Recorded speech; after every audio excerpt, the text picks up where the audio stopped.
नमस्कार दोस्तों, महर्षि गौतम शिक्षण संस्थान के YouTube चैनल पर आप सभी का हार्दिक स्वागत है। मैं हूं प्रदीप चौहान, व्याख्याता जीव विज्ञान। आज मैं आपके लिए लेकर के आया हूं चैप्टर प्रकाश संश्लेषण, जो कि कक्षा 11 और कक्षा 12 दोनों में ही है ये चैप्टर। और इस चैप्टर में आज जो हम पढ़ रहे हैं वो है प्रकाश संश्लेषी वर्णक। और प्रकाश संश्लेषी वर्णक में क्लोरोफिल के बारे में हम पहले अध्ययन कर चुके हैं। तो आज जो शेष बचे हुए हैं प्रकाश संश्लेषी वर्णक है, जैसे कि कैरोटीनॉइड और फाइकोबिलेस, इसके बारे में हम अध्ययन करेंगे। तो शुरू करते हैं हम कैरोटीनॉइड के बारे में। तो पहला जो टॉपिक है वो है कैरोटीनॉइड।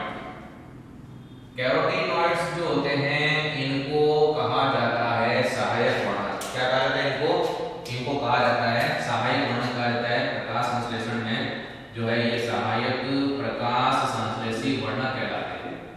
क्या कहलाते हैं ये? सहायक प्रकाश संश्लेषी वर्णक कहलाते हैं। अब सबसे पहले क्या होता है कि जो सूर्य का प्रकाश जो है, सूर्य का जो प्रकाश है, इस सूर्य के प्रकाश में उच्च ऊर्जा के अणु पाए जाते हैं जिनको क्या कहा जाता है? फोटोन कहा जाता है। और इन्हीं फोटोन में जो ऊर्जा निहित होती है जिसको क्या कहा जाता है?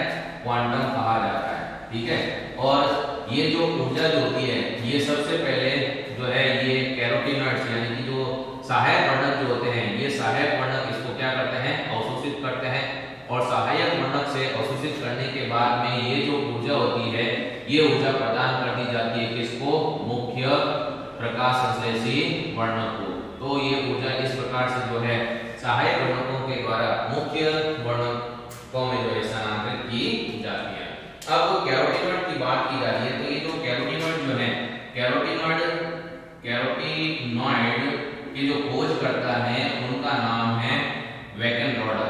ठीक है ना। तो कैरोटीनॉइड की जो खोज करता है, खोजकर्ता का नाम क्या है? खोजकर्ता का नाम है वैकेनरोडर। क्या नाम है? वैकेनरोडर।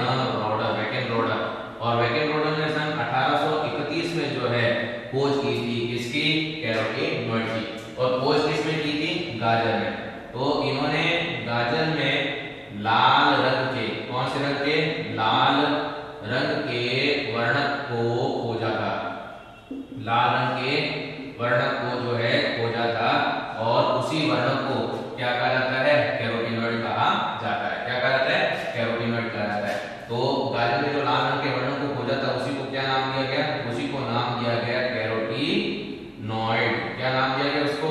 कैरोटीनॉइड नाम दिया गया। और आज जो कैरोटीनॉइड जो होते हैं, जो हम पढ़ रहे हैं कैरोटीनॉइड, ये दो प्रकार के होते हैं। कितने प्रकार के होते हैं? दो प्रकार के होते हैं। अब दो प्रकार के कौन कौन से हैं कैरोटीनॉइड? एक जो है उनको कहा जाता है कैरोटीन, और जो दूसरे जो होते हैं उनको कहा जाता है ज़ैंथोफिल। तो इस तरीके से दो प्रकार के जो है कैरोटीनॉइड पाए जाते हैं। कैरोटीन जो होते हैं और ज़ैंथोफिल जो होते हैं, इनमें अंतर क्या है कि कैरोटीन जो है ये लाल रंग के वर्णक है। कौन से वर्णक है? कौन से रंग के वर्णक है? ये लाल रंग के वर्णक है, जबकि ये पीले या भूरे रंग के। ज़ैंथोफिल जो होते हैं वो पीले या भूरे रंग के वर्णक होते हैं। पीले या भूरे रंग के क्या होते हैं? ये वर्णक होते हैं। अब इनका जो मूलानुपाती सूत्र होता है कैरोटीन का, वो है C40 और H56, यानी कि ये कार्बन और हाइड्रोजन से निर्मित है। कैरोटीन जो है वो किससे निर्मित है? कार्बन और हाइड्रोजन से निर्मित है। इनका मूलानुपाती सूत्र क्या है? C40 H56। जबकि ज़ैंथोफिल जो है उसमें कार्बन, हाइड्रोजन और ऑक्सीजन तीन ही होते हैं। यानी कि ज़ैंथोफिल का जो निर्माण है वो कार्बन, हाइड्रोजन और ऑक्सीजन के द्वारा होता है। और कार्बन 40 है, हाइड्रोजन 56 है और ऑक्सीजन कितनी होगी? 2 होगी। तो ये इनका मूलानुपाती सूत्र हो गया। तो दोनों के मूलानुपाती सूत्र में अंतर जो आता है वो किसका आता है? ऑक्सीजन का आता है। ठीक है। अब कैरोटीन के जो उदाहरण आते हैं वो उदाहरण क्या है? कैरोटीन के जो उदाहरण आते हैं तो इसमें जो मुख्य रूप से पाए जाने वाले जो कैरोटीन है वो है जैसे लाइकोपीन, जो कि टमाटर में, मिर्च में, तरबूज में, ये जो लाल रंग का जो वर्णक है ये लाइकोपीन है। आपने देखा होगा टमाटर जो है पहले हरे फिर पीले और उसके बाद में पकने के बाद में जो है वो कैसे हो जाते हैं? लाल हो जाता है। तो ये जो लाल रंग होता है वो कौन से वर्णक से आता है? लाइकोपीन से ही आता है। इसके साथ में अल्फा कैरोटीन, और अल्फा कैरोटीन के अलावा पाया जाता है बीटा कैरोटीन। और बीटा कैरोटीन जो है ये गाजर में पाया जाता है।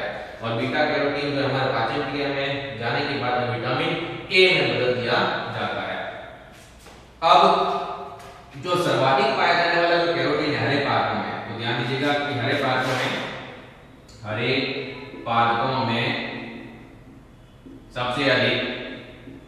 सबसे अधिक पाया जाने वाला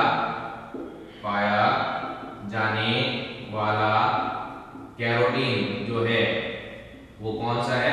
वो है बीटा कैरोटीन। कौन सा है वो? बीटा कैरोटीन है। तो बीटा कैरोटीन जो सबसे अधिक पाया जाता है हरे पादपों में। फिर यहाँ पर जो ज़ैंथोफिल है इसके एग्जाम्पल क्या होंगे? इसके जो एग्जाम्पल हैं वो है ल्यूटीन। क्या है? ल्यूटीन। ल्यूटीन के अलावा इसके जो अन्य एग्जाम्पल पाए जाते हैं जैसे जियाजेंथिन, फिर इसमें पाया जाता है क्रिप्टोजेंथिन। क्या पाया जाता है? क्रिप्टोजेंथिन और नियोजेंथिन। और जो सबसे अधिक पाया जाने वाला जो ज़ैंथोफिल है वो कौन है? ल्यूटीन। क्यों? ध्यान दीजिएगा कि जो ल्यूटीन जो होता है वो हरे पादपों में सबसे अधिक पाया जाने वाला ज़ैंथोफिल है। ल्यूटीन सर्वाधिक पाया जाने वाला ज़ैंथोफिल है। ठीक है, तो इस प्रकार से आपने देखा कि जो कैरोटीनॉइड जो होते हैं इसको जो है सहायक प्रकाश संश्लेषी वर्णक कहा जाता है। और ये सहायक प्रकाश संश्लेषी वर्णक क्या करते हैं कि सूर्य के प्रकाश में उच्च ऊर्जा के जो अणु पाए जाते हैं जिनको प्रोटॉन कहा जाता है, उनमें जो ऊर्जा निहित होती है जिसको क्वांटम कहा जाता है, ठीक है, उस क्वांटम ऊर्जा को ये सहायक वर्णक अवशोषित कर लेते हैं और उसके बाद उस ऊर्जा को इन मुख्य वर्णकों को प्रकाश संश्लेषी वर्णकों को स्थानांतरित कर देते हैं। फिर कैरोटीनॉइड की खोज करने वाले वैज्ञानिक का नाम है वैकेनबर्गर। सन 1831 में इन्होंने जो है कैरोटीनॉइड की खोज की थी। अब वैकेनबर्गर ने गाजर में लाल रंग के वर्णक को खोजा था और उसी को कैरोटीनॉइड नाम दिया था। और आज कैरोटीनॉइड जो है दो प्रकार के ज्ञात किए गए हैं, एक है कैरोटीन और दूसरा है ज़ैंथोफिल। कैरोटीन लाल रंग के वर्णक होते हैं, ज़ैंथोफिल पीले या भूरे रंग के वर्णक होते हैं। कैरोटीन कार्बन और हाइड्रोजन से निर्मित होता है, ज़ैंथोफिल कार्बन, हाइड्रोजन और ऑक्सीजन से निर्मित होते हैं। कैरोटीन का मूलानुपाती सूत्र C40H56 और ज़ैंथोफिल का मूलानुपाती सूत्र C40H56O2 होता है। कैरोटीन के उदाहरण क्या है? लाइकोपीन, अल्फा कैरोटीन और बीटा कैरोटीन। बीटा कैरोटीन सबसे अधिक पाया जाने वाला क्या है? कैरोटीन है। ज़ैंथोफिल के उदाहरण ल्यूटीन, जियाजेंथिन, क्रिप्टोजेंथिन और नियोजेंथिन। और इसमें से ल्यूटीन जो है सबसे अधिक मात्रा में पाया जाने वाला ज़ैंथोफिल है। अब इसके बाद में हम पढ़ते हैं फाइकोबिलिन्स के बारे में। क्या है फाइकोबिलिन्स? इसके बारे में हम पढ़ते हैं। फाइकोबिलिन्स जो होते हैं ये शैवालों में पाए जाते हैं वर्णक। और फाइकोबिलिन्स भी जो है दो प्रकार के होते हैं, एक को कहा जाता है फाइकोइरिथ्रिन और दूसरे को कहा जाता है फाइकोसाइनिन। देखें अब इसके बारे में।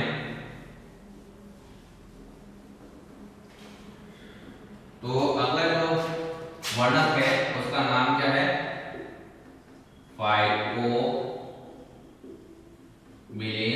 और ये जो फाइकोबिलिन्स होते हैं किसमें पाए जाते हैं? शैवालों में पाया जाने वाला वर्णक है। शैवालों में पाया जाने वाला वर्णक है। और कितने प्रकार का पाया जाता है?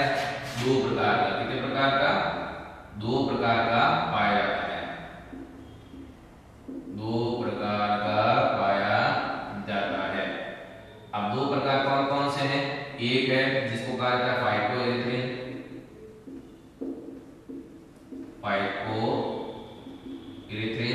और जो दूसरा है उसको क्या कहा जाता है? उसको कहा जाता है फाइकोसाइनिन।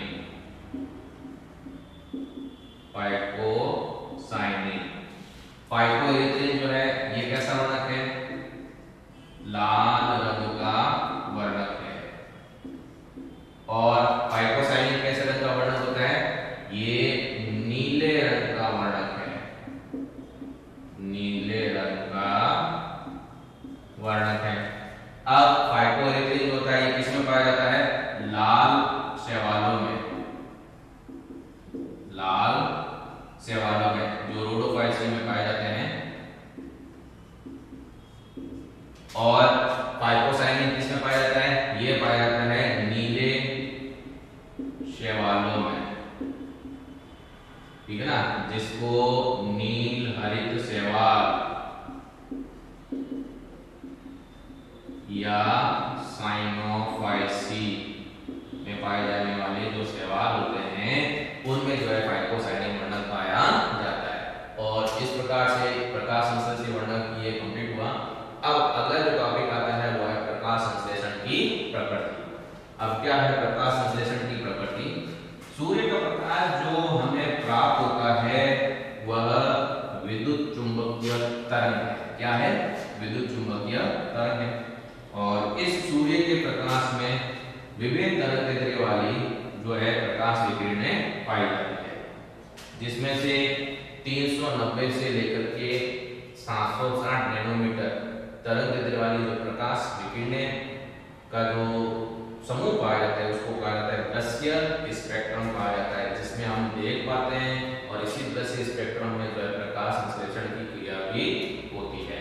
तो अभी हम जो पढ़ने जा रहे हैं वो पढ़ने जा रहे हैं क्या? प्रकाश संश्लेषण की प्रकृति के बारे में। तो टॉपिक है प्रकाश की प्रकृति। अब प्रकाश की प्रकृति के बारे में हम पढ़ेंगे। तो जो सूर्य का प्रकाश जो है वो क्या है? विद्युत चुंबकीय तरंग। क्या ये विद्युत चुंबकीय तरंग है? ठीक है। और इस सूर्य के प्रकाश में क्या पाई जाती है? इसमें पाई जाती है विभिन्न तरंगदैर्ध्य वाली प्रकाश विकिरणें पाई जाती है। विभिन्न तरंगदैर्ध्य वाली क्या पाई जाती है? इसमें प्रकाश विकिरणें पाई जाती है। और आपको पता है कि जो तरंगदैर्ध्य जो है जिसको हम लैम्डा से भी प्रदर्शित करते हैं, ये व्युत्क्रमानुपाती होता है किसके?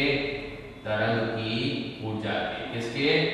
तरंग की ऊर्जा के व्युत्क्रमानुपाती होता है। कहने का मतलब तरंगदैर्ध्य का मान अगर ज्यादा है तो तरंग की ऊर्जा क्या हो जाएगी? कम हो जाएगी। और अगर तरंगदैर्ध्य का मान कम है तो जो तरंग की ऊर्जा होती है वो क्या हो जाती है? ज्यादा हो जाती है। ठीक है। अब ये जो सूर्य का प्रकाश जो है, इस सूर्य के प्रकाश में 390 नैनोमीटर से 760 नैनोमीटर तरंगदैर्ध्य वाली जो प्रकाश विकिरण है, तरंगदैर्ध्य वाली जो प्रकाश विकिरण है, ठीक है, उसके समूहों को हम क्या कहते हैं? दृश्य स्पेक्ट्रम कहते हैं। क्या कहते हैं इसको? दृश्य स्पेक्ट्रम कहते हैं। और इसी दृश्य स्पेक्ट्रम में जो है 7 वर्णों का क्या पाया जाता है? एक समूह पाया जाता है। और उस 7 वर्णों के समूह को क्या कहा जाता है? विबग्योर कहा जाता है, या उसको पीनाला कहा जाता है। ये होता है। अब इसमें से वी यानी कि जो बैंगनी जो प्रकाश विकिरण है, ठीक है, इसकी जो तरंगदैर्ध्य जो होती है, तरंगदैर्ध्य कम होती है। ठीक है ना? क्या होती है? इसकी तरंगदैर्ध्य कम होती है। अब कितनी होती है इसकी तरंगदैर्ध्य? इसकी जो तरंगदैर्ध्य होती है वो 390 नैनोमीटर से लेकर के 430 नैनोमीटर। तो अब इसमें तरंगदैर्ध्य कम है। तरंगदैर्ध्य कम होने का मतलब है प्रकाश विकिरण, यानी जो प्रकाश विकिरण है इसकी जो तरंग की ऊर्जा होती है, ठीक है, तरंग ऊर्जा इसकी क्या होती है? अधिक होती है। क्या होती है? अधिक होती है। क्यों होती है अधिक? मैंने आपको भी बताया था कि जो तरंगदैर्ध्य और तरंग ऊर्जा वो कैसे होते हैं? व्युत्क्रमानुपाती। तो जब तरंगदैर्ध्य कम होगी तो तरंग ऊर्जा क्या हो जाएगी? अधिक हो जाएगी। तो इसी वजह से बैंगनी रंग की जो प्रकाश विकिरण है उसकी तरंग ऊर्जा क्या होती है? अधिक होती है। और यहाँ पर लास्ट में क्या है? आर यानी कि लाल प्रकाश विकिरण। तो लाल रंग की जो प्रकाश विकिरण जो होती है इसकी जो तरंगदैर्ध्य जो होती है, इसकी तरंगदैर्ध्य 660 नैनोमीटर से लेकर के 780 नैनोमीटर तक पाई जाती है। तो तरंगदैर्ध्य जो है इसकी वो क्या हो गई, अधिक हो गई, ठीक है ना। और तरंगदैर्ध्य जब अधिक होगी तो इसका तात्पर्य ये है कि इसकी जो तरंग ऊर्जा जो होती है वो तरंग ऊर्जा क्या हो जाएगी, इसकी कम हो जाएगी। तरंग ऊर्जा इसकी क्या हो जाएगी, कम हो जाएगी। फिर जो बैंगनी वायोलेट जो प्रकाश विकिरणें जो होती है उससे कम तरंगदैर्ध्य वाली, ठीक है ना, वायोलेट यानी कि बैंगनी प्रकाश विकिरण से कम, ठीक है, तरंग दैर्ध्य वाली जो प्रकाश विकिरणें जो होती है उसको कहा जाता है पराबैंगनी विकिरण। क्या कहा जाता है उसको, पराबैंगनी विकिरण कहा जाता है, इंफ्रारेड। आइए बात समझे। और जो लाल रंग की जो प्रकाश विकिरण है इससे अधिक जो तरंगदैर्ध्य वाली, अधिक तरंगदैर्ध्य वाली जो प्रकाश विकिरणें होती है उसको कहा जाता है अवरक्त विकिरणें। क्या कहा जाता है उसको, अवरक्त विकिरणें कहा जाता है, ठीक है। अब आगे बढ़ते हैं। आपको पता है कि प्रकाश संश्लेषण क्रिया में प्रकाश की आवश्यकता होती है, और ये जो सूर्य का जो प्रकाश होता है उस सूर्य के प्रकाश में उच्च ऊर्जा के अणु पाए जाते हैं, और उस उच्च ऊर्जा के अणु को कहा जाता है फोटोन। क्या कहा जाता है उसको, फोटोन कहा जाता है। तो सूर्य के प्रकाश में उच्च ऊर्जा के जो अणु पाए जाते हैं उनको क्या कहा जाता है, फोटोन कहा जाता है। और फोटोन में जो ऊर्जा निहित होती है, फोटोन में निहित जो ऊर्जा जो है उसको कहा जाता है क्वांटम। उसे क्या कहा जाता है, उसे कहा जाता है क्वांटम कहा जाता है। तो दो शब्द आए, एक है फोटोन और एक है क्वांटम। तो फोटोन का तात्पर्य तो क्या हो गया कि सूर्य के प्रकाश में उच्च ऊर्जा के जो अणु पाए जाते हैं उनको फोटोन कहते हैं, और फोटोन में निहित ऊर्जा को ही क्या कहा जाता है, क्वांटम कहा जाता है। अब यहाँ पर एक शब्द आता है क्वांटम आवश्यकता, और एक शब्द आता है जिसको कहा जाता है क्वांटम उत्पादन। अब क्या है क्वांटम आवश्यकता और क्वांटम उत्पादन किसे कहा जाता है, तो देखते हैं। क्वांटम आवश्यकता का तात्पर्य क्या है, क्वांटम आवश्यकता किसे कहा जाता है, क्वांटम आवश्यकता किसे कहा जाता है। क्वांटम आवश्यकता का तात्पर्य क्या होता है, इसका तात्पर्य यह है कि प्रकाश संश्लेषण क्रिया में, कौन सी क्रिया में, प्रकाश संश्लेषण क्रिया में एक अणु CO2 के अपचयन हेतु, एक अणु CO2 के अपचयन हेतु 8 फोटोन की आवश्यकता होती है। 8 फोटोन की क्या होती है, आवश्यकता होती है। इसे प्रकाश संश्लेषण, इसे प्रकाश संश्लेषण की क्या कहते हैं, क्वांटम आवश्यकता कहते हैं। प्रकाश संश्लेषण की क्या कहते हैं, क्वांटम आवश्यकता कहते हैं। अब एक और यहाँ पे शब्द आता है क्वांटम उत्पादन या क्वांटम यील्ड। क्या है, तो प्रति फोटोन या प्रति क्वांटम के द्वारा प्रकाश संश्लेषण में मुक्त O2 को ही क्या कहा जाता है, क्वांटम उत्पादन कहा जाता है। तो प्रत्येक क्वांटम या फोटोन के द्वारा प्रकाश संश्लेषण में मुक्त O2 को क्या कहेंगे, क्वांटम उत्पादन, को क्वांटम उत्पादन कहते हैं, ठीक है। अब इसके बाद में क्या होता है कि नीले प्रकाश में जो प्रकाश संश्लेषण की दर वो सबसे अधिक होती है, लाल प्रकाश में प्रकाश संश्लेषण की दर कम पाई जाती है,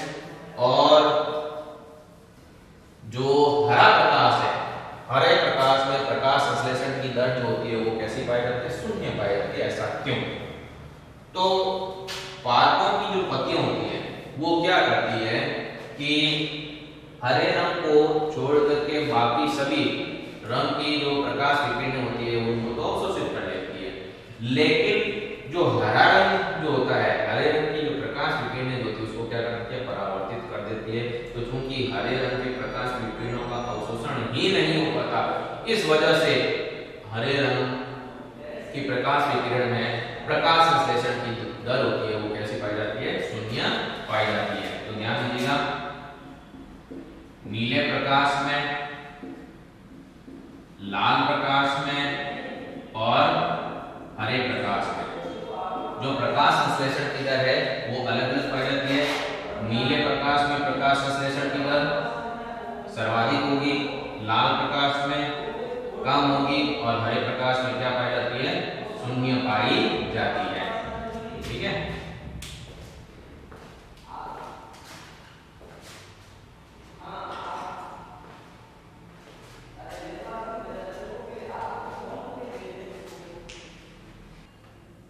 अगला जो टॉपिक हम शुरू करने जा रहे हैं वो है प्रकाश संश्लेषण की क्रियाविधि। समझिएगा, प्रकाश संश्लेषण की क्रियाविधि में क्या होता है, आपको ये तो याद है कि प्रकाश संश्लेषण में जो है क्लोरोफिल की उपस्थिति में सूर्य के प्रकाश का और पत्तियों पर जो रंध्र पाए जाते हैं उनके द्वारा CO2 का और जड़ों के द्वारा जो है मृदा जल का अवशोषण किया जाता है। फिर जल का क्या है कि प्रकाशीय अपघटन होता है, और जब जल का प्रकाशीय अपघटन होता है तो ऑक्सीजन, प्रोटॉन और इलेक्ट्रॉन मुक्त होते हैं। अब जो इलेक्ट्रॉन मुक्त हुए हैं वो इलेक्ट्रॉन जो है प्रकाश तंत्र में चले जाते हैं और प्रकाश तंत्र में इलेक्ट्रॉनों का प्रवाह होता है और ATP और NADPH2 का निर्माण होता है। और ये जो ATP और NADPH2 जो बने हैं यही जो है कार्बन डाइऑक्साइड का क्या करते हैं, अपचयन करते हैं, जिससे कार्बोहाइड्रेट का निर्माण किया जाता है। तो प्रकाश संश्लेषण की जो क्रिया है एक तरीके से ऑक्सीकरण और अपचयन की क्रिया है, क्योंकि इसमें जल का तो क्या हो रहा है, ऑक्सीकरण हो रहा है और कार्बन डाइऑक्साइड का जो है वो क्या हो रहा है, अपचयन हो रहा है। अब जो प्रकाश संश्लेषण की जो क्रियाएं होती है वो 2 चरणों में पूर्ण होती है और उन चरणों को कहा जाता है प्रकाशिक अभिक्रिया और अप्रकाशिक अभिक्रिया। देखें क्या होता है इसमें, तो प्रकाश संश्लेषण की क्रियाविधि जो है इसमें सबसे पहले क्या होगा, क्लोरोफिल की उपस्थिति में, किसकी उपस्थिति में, क्लोरोफिल की उपस्थिति में सूर्य का प्रकाश फिर रंध्रों के द्वारा CO2 और जड़ों के द्वारा मृदा जल को क्या किया जाता है, अवशोषित किया जाता है, अवशोषित किया जाता है। ये फर्स्ट स्टेप। सेकंड स्टेप में क्या होगा कि जल का क्या होता है, प्रकाशिक अपघटन होता है। अब जल का प्रकाशिक अपघटन होता है तो उससे क्या बनेगा, जिससे ऑक्सीजन, प्रोटॉन और इलेक्ट्रॉन बनते हैं। अब जो ये इलेक्ट्रॉन बने हैं ये किसमें चले जाएंगे, अब जैसे जल है H2O और इसका हो रहा है फोटोलाइसिस यानी कि प्रकाशिक अपघटन हो रहा है और प्रकाशिक अपघटन होने से आप देखोगे इसमें O2 और साथ में क्या बन जाएंगे, प्रोटॉन और इलेक्ट्रॉन बन जाते हैं। अब ये जो इलेक्ट्रॉन बने हैं ये किसमें चले जाएंगे, प्रकाश तंत्र। तो इलेक्ट्रॉनों का प्रवाह प्रकाश तंत्र में इलेक्ट्रॉन ग्राहियों के द्वारा होता है और साथ में जो है ATP और NADPH2 ऊर्जा अणु का निर्माण किया जाता है। तो इलेक्ट्रॉन का प्रकाश तंत्र में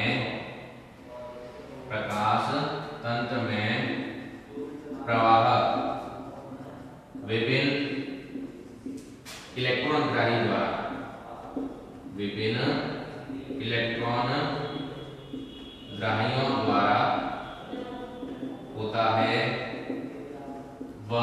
ऊर्जा अणु, ऊर्जा अणु एटीपी, एटीपी व NADPH2 का निर्माण होता है। अब ये जो ऊर्जा अणु बने हैं एटीपी और NADPH2, इनसे ही अपचयन होता है CO2 का और निर्माण होता है किसका? कार्बोहाइड्रेट का। तो लिखते हैं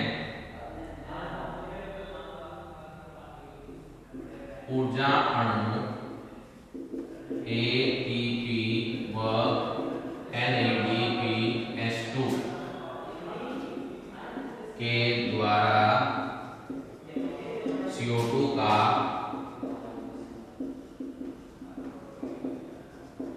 अपचयन होता है, जिससे कार्बोहाइड्रेट C6H12O6 का निर्माण होता है।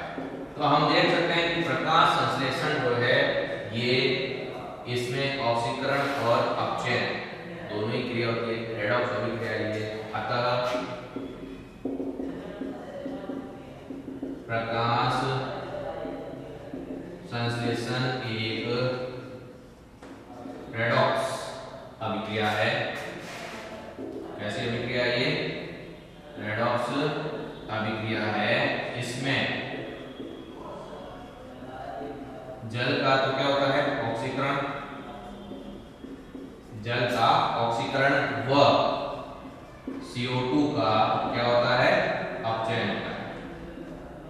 CO2 का क्या होता है? अपचयन होता है। अब प्रकाश संश्लेषण की क्रिया जो है वो कितने चरणों में होती है? 2 चरणों में होती है। तो प्रकाश संश्लेषण की क्रियाविधि कितने चरणों में? 2 चरणों में संपन्न होती है। पहला जो चरण है वो कहलाता है प्रकाशिक अभिक्रिया, और जो दूसरा चरण है वो कहलाता है अप्रकाशिक अभिक्रिया। प्रकाशिक अभिक्रिया और अप्रकाशिक अभिक्रिया। तो पहले एक बार हम समझ लेते हैं। हमने पढ़ा अभी प्रकाश संश्लेषण की क्रियाविधि। प्रकाश संश्लेषण की क्रियाविधि में हमने क्या देखा कि क्लोरोफिल की उपस्थिति में सूर्य के प्रकाश का पत्तियों पर पाए जाने वाले रंध्रों के द्वारा CO2 का और जड़ों के द्वारा मृदा जल को क्या किया जाता है? अवशोषित किया गया। और जिस जल का अवशोषण किया गया है उसका क्या होगा? सूर्य के प्रकाश की उपस्थिति में प्रकाशिक अपघटन होगा, जिससे ऑक्सीजन, प्रोटॉन और इलेक्ट्रॉन बनेंगे।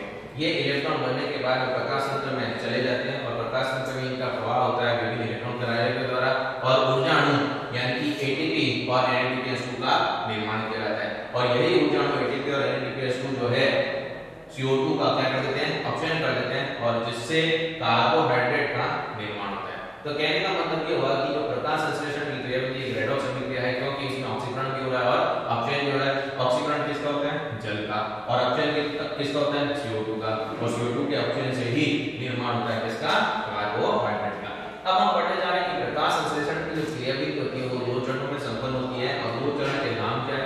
इसमें जो अभिक्रिया पाई जाती है वो 2 तरह की पाई जाती है। एक है प्रकाशिक अभिक्रिया और दूसरी क्या होती है? अप्रकाशिक अभिक्रिया। नाम से पता चलता है कि जो प्रकाशिक अभिक्रिया जो होती है ये प्रकाश की उपस्थिति में होगी, और अप्रकाशिक अभिक्रिया जो होती है इनमें सूर्य के प्रकाश की आवश्यकता नहीं होती है और ये प्रकाश की अनुपस्थिति में होती है। प्रकाशिक अभिक्रिया जो होती है ये ग्रेना भाग में पाई जाती है, और अप्रकाशिक अभिक्रिया जो होती है ये डायलिपट के स्ट्रोमा भाग में पाई जाती है। अब क्या और कैसे चलती है एक आरेखीय चित्रण के द्वारा हम इसको समझते हैं। ठीक है, तो इसको समझने के लिए ये इस प्रकार से बॉक्स बनाएंगे। ठीक है, और एक तरफ हम लिख देंगे प्रकाशिक अभिक्रिया और दूसरी तरफ लिख देंगे अप्रकाशिक अभिक्रिया। 2 भागों में बांट दिया हमने इसको। एक तरफ लिखेंगे प्रकाशिक अभिक्रिया और इस तरफ हम लिख देंगे प्रकाशिक अभिक्रिया। और जो प्रकाशिक अभिक्रिया जो होती है ये किसमें होती है, ये थाइलेकॉइड के ग्रेना में पाई जाती है।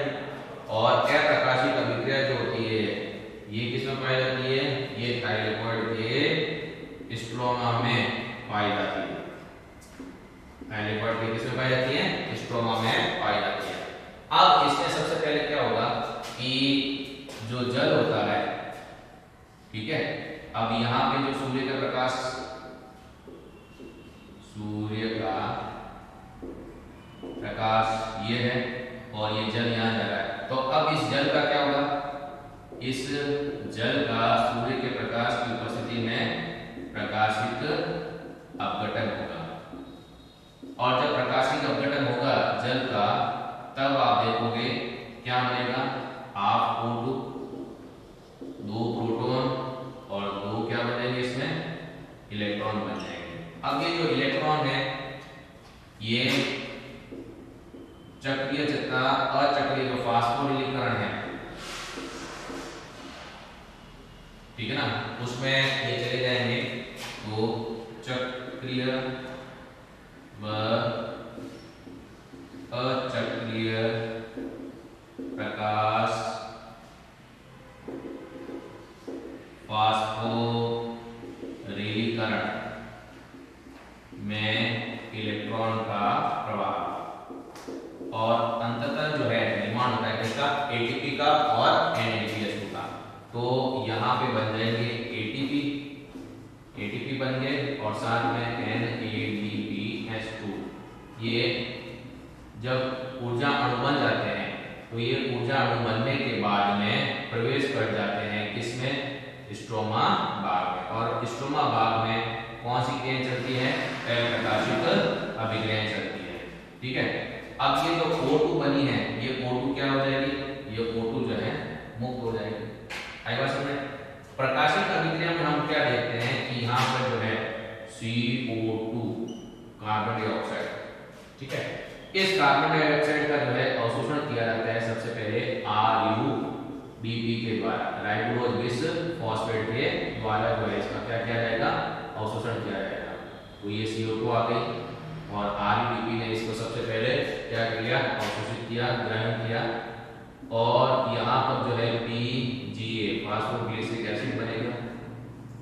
और इस प्रकार से एक चक्रीय प्रक्रम चलता है और इस चक्रीय प्रक्रम में पुनः जो है RUDP की क्या होती है, प्राप्ति होती है। इसको कहा जाता है केल्विन बेल्सन चक्र, या इसी को कहा जाता है C3 चक्र। और इसी C3 चक्र में यहाँ पर हम देखते हैं कि जो प्रकाशिक अभिक्रियाओं में जो ATP और NADPH2 जो बने हैं वो इसमें प्रवेश करेंगे और CO2 का क्या करेंगे, अपचयन करेंगे। और इसी के परिणाम स्वरूप निर्माण होता है C6H12O6 का, ठीक है। और जो ADP और NADP का निर्माण होगा वो वापस स्ट्रोमा से किसमें आ जाते हैं, ग्रेना भाग में आ जाते हैं। तो ये ADP आ गया और साथ में NADPH, ये इस प्रकार से। तो इस प्रकार से प्रकाशिक और अप्रकाशिक अभिक्रिया जो है ये प्रकाश संश्लेषण की दो मुख्य चरण। और प्रकाशिक अभिक्रिया जो है ये प्रभावित होती है सूर्य के प्रकाश के द्वारा। तो अप्रकाशिक अभिक्रिया जो होती है ये तापमान के द्वारा क्या होती है, प्रभावित होती है। प्रकाशिक अभिक्रिया जो होती है ये थाइलेकॉइड के ग्रेना भाग में पाई जाती है, जबकि अप्रकाशिक अभिक्रिया जो होती है ये थाइलेकॉइड के स्ट्रोमा भाग में पाई जाती है। प्रकाशिक अभिक्रियाओं में आप देखोगे जल का प्रकाशिक अपघटन होता है, ऑक्सीजन, प्रोटॉन और इलेक्ट्रॉन का निर्माण होता है। इसमें चक्रीय तथा अचक्रीय फास्फोरिलीकरण होता है और इलेक्ट्रॉन का प्रवाह होता है। ATP और NADPH2 का क्या होता है, निर्माण होता है। ऑक्सीजन जो बनती है वो क्या हो जाती है, मुक्त हो जाती है। और जो प्रकाशिक अभिक्रियाओं में बने हैं उत्पाद ATP और NADPH2, इन्हीं का उपयोग किया गया है किसमें, अप्रकाशिक अभिक्रिया में। और अप्रकाशिक अभिक्रिया जो होती है इसमें CO2 को सबसे पहले RUDP के द्वारा जो है ग्रहण किया जाता है और PGA3 फॉस्फोग्लिसरिक एसिड जो है 3 कार्बन वाला यौगिक जो होता है उसका निर्माण किया जाता है और चक्रीय प्रक्रम के द्वारा पुनः जो है आरयूडीपी का निर्माण किया जाता है। ये चक्र जो होता है इसको कैल्विन चक्र या सीकरी चक्र कहा जाता है और इसी चक्र में एटीपी और एनएडीपीएस2 के द्वारा CO2 का अपचयन किया जाता है, C6H12O6 का निर्माण किया जाता है और इस प्रकार से ये प्रकाशिक और अप्रकाशिक अभिक्रियाएं जो होती है संपन्न होती है। आज इस वीडियो में इतना ही। अगला जो टॉपिक है वो हम अगले वीडियो में शुरू